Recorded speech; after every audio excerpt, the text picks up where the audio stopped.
Araw ng Biyernes narito, ang daily Bible verse ayon sa Aklat ng Awit chapter 5 verse 3 ay nagsasabi, Sa kinaumagahan, O Yahweh, tinig ko'y iyong dinggin, at sa pagsikat ng araw, tugon mo'y hihintayin. Narito ang ilang malalim na aral na maaring makuha natin mula sa talatang ito. Una, ang kahalagahan ng panalangin. The importance of prayer. Ang talata ay nagpapahiwatig ng kahalagahan ng panalangin sa ating buhay. Ang pag-aalay ng ating mga dalangin sa Diyos sa umaga ay isang paraan ng pagsisimula ng araw na nakatuon sa Kanya. Ang panalangin ay hindi lamang isang paraan ng pag-uugnay sa Diyos, kundi isang paraan ng pagtitiwala at paghahanap ng Kanyang patnubay. Pangalawa, ang panahon ng Diyos, God's time. Ang talata ay nagsasabi na ang Diyos ay nakikinig sa ating mga dalangin sa umaga. Ito ay nagpapaalala sa atin na ang Diyos ay palaging naririto at nakikinig sa atin anumang oras ng araw. Dapat nating tandaan na ang Diyos ay may sariling panahon para sagutin ang ating mga dalangin.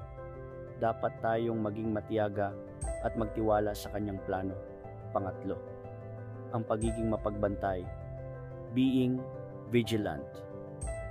Ang talata ay nagsasabi na tayo ay maghihintay.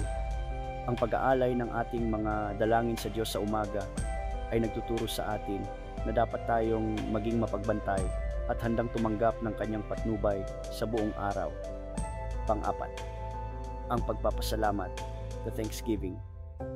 Ang pagsisimula ng araw sa pamamagitan ng panalangin ay isang magandang paraan upang magpasalamat sa Diyos para sa bagong araw at sa Kanyang pag-ibig. Ang pasasalamat ay isang mahalagang bahagi ng ating pananampalataya at nagbibigay sa atin ng kagalakan at kapayapaan. Panglim, ang kalakasan at lakas, the strength and power. Ang panalangin ay nagbibigay sa atin ng lakas at lakas para harapin ang mga hamon ng araw. Ang pagiging malapit sa Diyos ay nagtutulak sa atin upang mabuhay ng isang buhay na nakatuon sa Kanyang kalooban sa pagtatapos. Ang Awit chapter 5 verse 3 ay isang mahalagang paalala na ang panalangin ay isang mahalagang bahagi ng ating relasyon sa Diyos. Dapat tayong magsikap na maglaan ng panahon para mag-alay ng ating mga dalangin sa Kanya at magtiwala sa Kanyang patnubay sa ating buhay. Thanks God, nawa nagustuhan nyo ang aking video. Sa ngayon lang po nakapanood ng aking video ay follow nyo po ako sa YouTube channel. Please subscribe sa at Bro Chris channel at follow sa aking reels sa Bro Chris Montadraya at like, subscribe, share, and comment. Thanks for watching and listening. God bless you. The Word of God is a guide in daily life. Thanks for watching. God bless.